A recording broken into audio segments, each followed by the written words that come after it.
नमस्कार, आप सभी का स्वागत करते हैं कमाल की पाठशाला की एक और नई वीडियो के अंदर, जिसके अंदर हम बात करने वाले हैं नियतन समस्याओं के बारे में। तो ये यूनिट है जो है स्तंभकारी प्रविधियों से।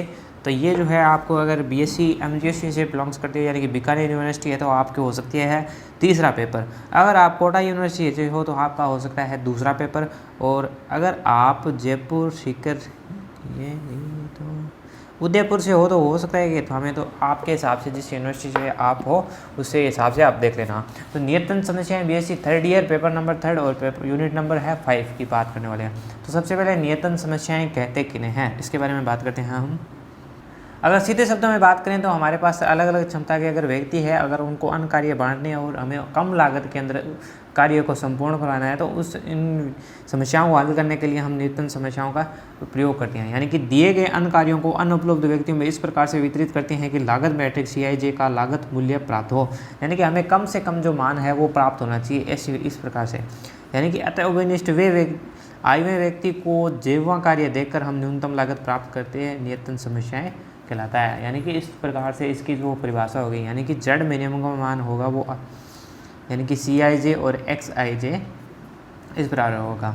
और I और J का जो मान है हमारे पास 1 से लेकर n तक है। यानी कि XIJ यानी कि एक कार्य मिलेगा यदि I में व्यक्ति को जेवा कार्य दिया जाता है, और 0 लेंगे यदि I में व्यक्ति को हमारे पास जेवा कार्य नहीं मिलता है तो इसमें। तो इस प्रकार से किस प्रकार से प्रश्न हल करते हैं, इसके लिए हम एग्जाम्पल लेंगे, यानी कि क्वेश्चंस को करके देखेंगे। अलग अलग प्रकार के अलग अलग क्वेश्चंस आते हैं, उनको करने का भी तरीका कई बार चेंज हो सकता है, कुछ अलग हो सकता है, लेकिन जो नियम होगा वो सेम चलेगा। यानी कि किस तरह से करेंगे एक एग्जाम्पल के रूप में देख लेते हैं। तो सबसे पहले हमारे पास इस प्रकार का कार्य है, यानी कि इन्हें अलग अलग कार्य दिए गए हैं हमारे पास, जो कि टास्क है ABCD। हमारे पास अलग अलग प्रकार के कार्य हैं और ये कार्य करता है, यानी कि प्रत्येक की जो क्षमता है अलग अलग है। हमें इसको सिद्ध करना है, यानी कि हल करते हुए सभी कार्य होने चाहिए और लागत जो मूल्य है वो हमारे पास एकदम कम प्राप्त होना चाहिए। ऐसी समस्याओं को हम हल करने के लिए सबसे पहले हम लागत मैट्रिक्स का निर्माण करेंगे, जिसका हम निर्माण कर चुके हैं। अब हम अगला कार्य करेंगे।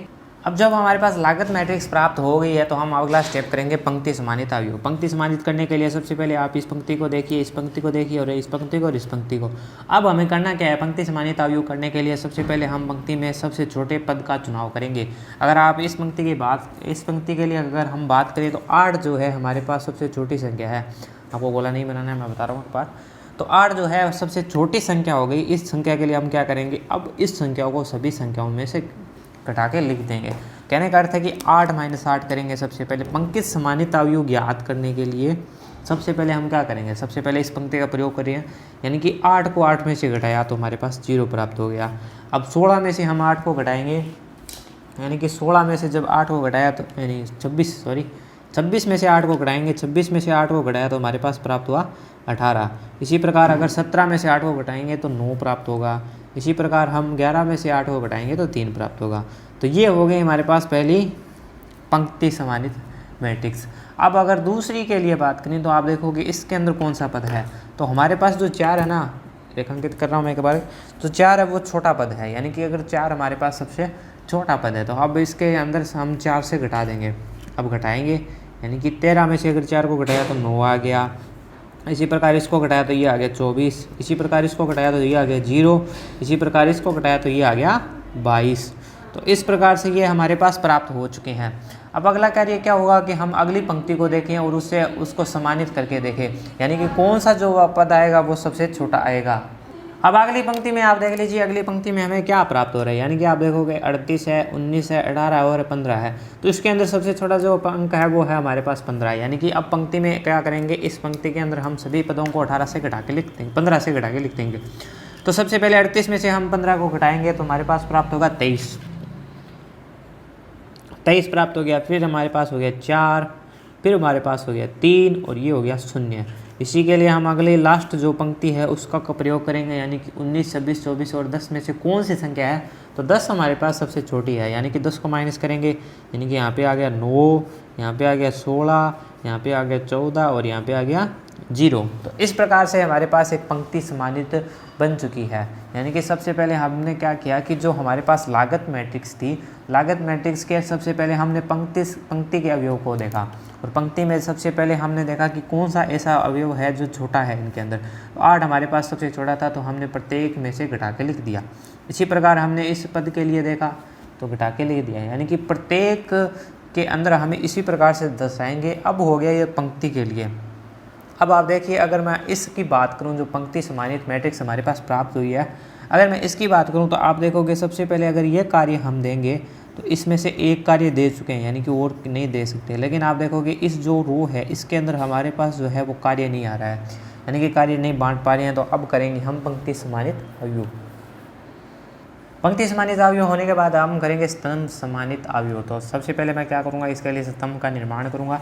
तो एक बार इसके लिए यहाँ पे इस प्रकार से मैं इसको रख देता हूँ, यानी कि अब पहले के लिए हम स्तंभ का निर्माण करेंगे। तो आप देखिए, सबसे पहले हम स्तंभ का उसी प्रकार निर्माण करेंगे जिस प्रकार से हमने पंक्ति का किया था, यानी कि इस स्तंभ के अंदर से देखेंगे कि कौन सी ऐसी संख्या है जो सबसे छोटी है और सभी में से घटा के उसको लिख देंगे। तो आप देखिए, सबसे पहले हमने देखा कि जो शून्य है वो सभी के लिए जो सबसे छोटा है। अगर हम शून्य को सभी से घटा देते हैं तो हमारे पास क्या प्राप्त होगा, यानी कि 0, 9, 2, 3 एंड 9।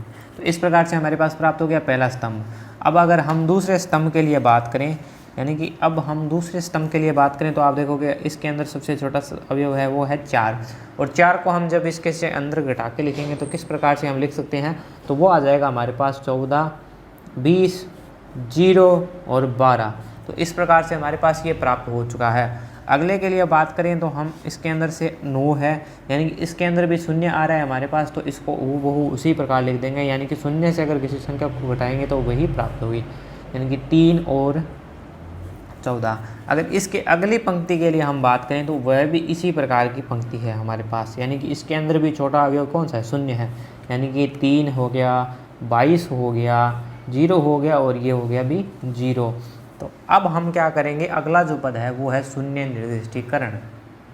तो अब हम करने जा रहे हैं शून्य निर्दिष्टीकरण। शून्य निर्दिष्टीकरण करने के लिए सबसे पहले हमें क्या करना होगा, तो सबसे पहले हमें जो स्तंभ समानित अवयव मैट्रिक्स जो प्राप्त हुई थी तो उसको हमने लिख लिया है, यानी कि ये जो है स्तंभ समानित अवयव है। अब हम कार्यों को बांटने जा रहे हैं और कुछ इस प्रकार से बांटेंगे कि प्रत्येक जो टास्क था हमारा कंप्लीट हो जाए और हमें उसकी भी लागत मैट्रिक्स प्राप्त हो। तो सबसे पहले देखिए कि हम अगर इस शून्य का चुनाव करें तो इसके अंदर कोई और, यानी कि पंक्ति के अंदर कोई और शून्य तो नहीं आ रहा है, यानी कि स्तंभ के अंदर या पंक्ति के अंदर कोई और शून्य तो नहीं आ रहा। अगर नहीं आ रहा है तो उसको हम बॉक्स के अंदर बंद कर देंगे, ठीक है। अब हम अगली पंक्ति के लिए देखते हैं तो हमारे पास एक शून्य प्राप्त होता है। अगर इसको इस प्रकार से अगर हम देखें तो हमारे पास कोई और शून्य प्राप्त नहीं हो रहा, तो इसके लिए हम इसको भी एक बॉक्स के अंदर बंद कर देंगे। अब अगले पद के लिए हम देखें, अगली पंक्ति में हमारे पास 2 शून्य प्राप्त हो रही है। अगर हम इस शून्य का चुनाव करते हैं तो इसको हम क्रॉस कर देंगे, और इसके लिए हमने जब देखा तो इसके अंदर 2 शून्य आ रहे थे, तो इसको लिए एक बार के लिए हम छोड़ देते हैं। और अगर इसको हम देखें तो इस पंक्ति के लिए केवल 1 शून्य आ रहा है, लेकिन हमारे पास इस पंक्ति में केवल 2 शून्य आ रहे हैं। अगर हम इस शून्य का अगर चुनाव करें तो इसके अंदर हम कोई और कार्य नहीं बांट सकते स्तंभ के अंदर, यानी कि इसको कार्य नहीं मिलेगा। यानी कि अगर हम इस शून्य का अगर चुनाव करते हैं तो इस डी टास्क के लिए कोई भी कार्य नहीं मिलेगा। यानी कि हमें कार्य इस प्रकार से चुनना है कि प्रत्येक विभाग को कार्य मिलना चाहिए और प्रत्येक जो है वो कार्य संपन्न होना चाहिए।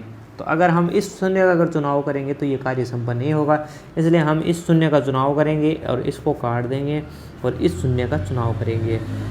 तो ये तो है हमारे पास पहले जो व्यक्ति हैं उनके लिए, और ये थे हमारे पास टास्क। तो इससे क्या प्राप्त हो चुका है, यानी कि ये थे E, B, C और D, ये थे हमारे पास टास्क, और ये थे व्यक्ति जो अलग अलग क्षमता के हिसाब से थे। यानी कि अगर हम शुरुआत से क्वेश्चन की बात करें तो एवें व्यक्ति को पहला कार्य मिल चुका है। तो इसके हिसाब से हमें क्या प्राप्त हुआ, यानी कि एवें व्यक्ति को हमारे पास पहला कार्य मिला और बीवें कार्य को तीसरा कार्य मिला, यानी कि बीवें व्यक्ति को मिला तीसरा कार्य। या जो हमारे पास टास्क था, ए टास्क के लिए पहला व्यक्ति यानी कि पहला पंक्ति और पहला स्तंभ के लिए हो गया। इसी प्रकार सी के लिए हमें मिला सेकंड और डी के लिए हमें मिला फोर्थ। यानी कि कहने का अर्थ है कि एक कार्य को पहला व्यक्ति इतने रुपए में करता। यानी कि अगर क्वेश्चन की ओर देखें तो हमारे पास प्रश्न क्या था, तो ये हमारे पास क्वेश्चन था कि कार्य करता है, यानी कि पहला कार्य इतनी, अगर ये मान लीजिए आपके पास लागत दी गई है, यानी कि एक कार्य को करने के लिए पहला व्यक्ति 8 रुपये लेता है, दूसरा व्यक्ति 26 रुपये लेता है, तीसरा व्यक्ति 17 रुपये लेता है और चौथा व्यक्ति है वो 11 रुपये लेता है। अगर हम इस प्रकार से इसको लागत मान लें तो आप देखिए, अगर फर्स्ट कार्य को अगर हम ए को दे दें तो हमारे पास जो लागत होगी वो होगी 8 रुपये।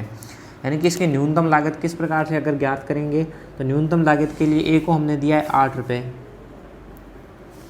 बी को हमने दिया था तीसरा कार्य यानी कि 4 रुपये, अगर लागत मान ले इसको तो 4 रुपये आ गई। सी के लिए हमने कहा था कि इसका लिए दूसरा कार्य देंगे, यानी कि दूसरा दे दिया, चलिए ये आ गया 19। और अंतिम जो है डी के लिए हमने चौथा कार्य चुना है जो कि है 10। तो इससे अगर इसकी लागत निकालें तो वो हमारे पास जो जेड मिनिमम का जो मान आएगा वो हमारे पास आएगा 41। तो इसकी जो लागत है वो आ चुकी है 41, ठीक है। यानी कि अगर इसी प्रकार अगर देखें हम तो सबसे पहले 8 सबसे छोटा था, इसको अगर कार्य दे सकते हैं, 4 सबसे छोटा था इसके लिए दे सकते हैं, लेकिन आप देखोगे यहाँ पे 15 सबसे छोटा था। अगर हम 15 को देते हैं तो अगला कार्य जो हमारे पास बच गया है वो ये दूसरा बचेगा, यानी कि 26 रुपये देने पड़ेंगे। यानी कि अगर हम इस प्रकार से करते कि हाँ इसमें से छोटा तो केवल 8 है तो इसको दे दो, इसमें से छोटा 4 है तो इसको दे दो, इसमें छोटा 15 है तो इसको दे दो। लेकिन अगर हम डी के लिए बात करें तो 15 पहले से चौथे को हम काम दे चुके हैं, यानी कि एक काम देने के बाद अगला हम काम नहीं दे सकते, तो इसलिए हम 26 देते और इसकी जो लागत थी वो काफ़ी ज़्यादा मिल जाती है हमें, ठीक है। तो इस प्रकार की समस्याओं को हम नियतन समस्याओं को हल करने के लिए इस प्रकार का उपयोग करते हैं। और चौथी यूनिट में जो है 5वीं यूनिट में इसी प्रकार के कुछ क्वेश्चंस हैं जो कि बड़ी आसानी के साथ हल हो जाते हैं।